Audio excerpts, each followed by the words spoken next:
Zoe Picton-Howell, and I'm mum to Adam Bajelian, who sadly died in 2015 from sepsis.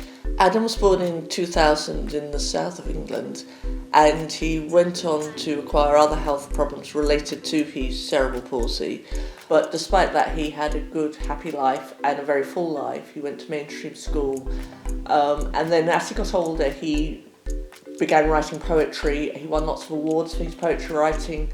He won a Brit Writers Award and a Gold Blue Peter badge, among others. And then when he was 12, he wrote a song which got to number 2 in the iTunes music charts, Christmas Gibbons.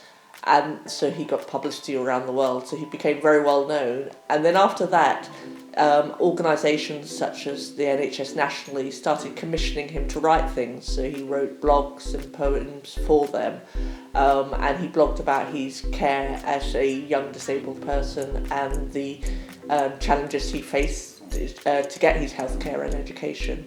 I became involved with NICE because I was recommended, I think, by the Royal College of Paediatrics and Child Health. I'd done work with them, serving on several of their committees. And then the NICE was about to do the end-of-life care for children and young people's guideline.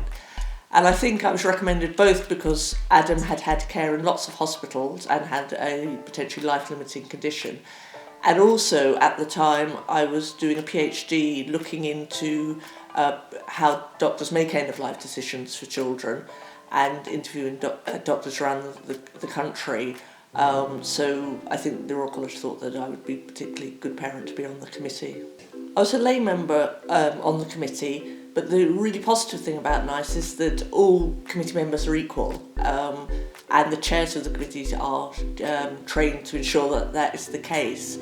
And so there was a real equality on the committee.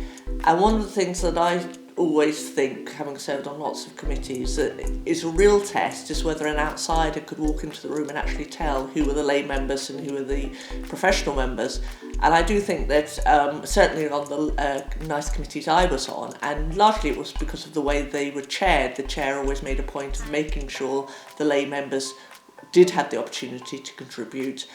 I think a outsider would not necessarily know who were the lay members and who were the so-called professional members of the committee, and I think that helped the committee work really well and everybody's voices be heard. I was able to impact the guideline particularly because Adam had had care in more than one place, and I think that was particularly helpful because we could compare really good experience and then some of the sadly bad experience we've had. Rather than just perhaps talking about bad things, we were able to say, well, we did this in this place and this worked really well. And I think the committee really welcomed that we could contribute positives as well as the negatives to the committee, and see that when we had identified problem areas of care, we could also identify solutions of how that could be addressed, which was particularly helpful. And the other lay members could do the same.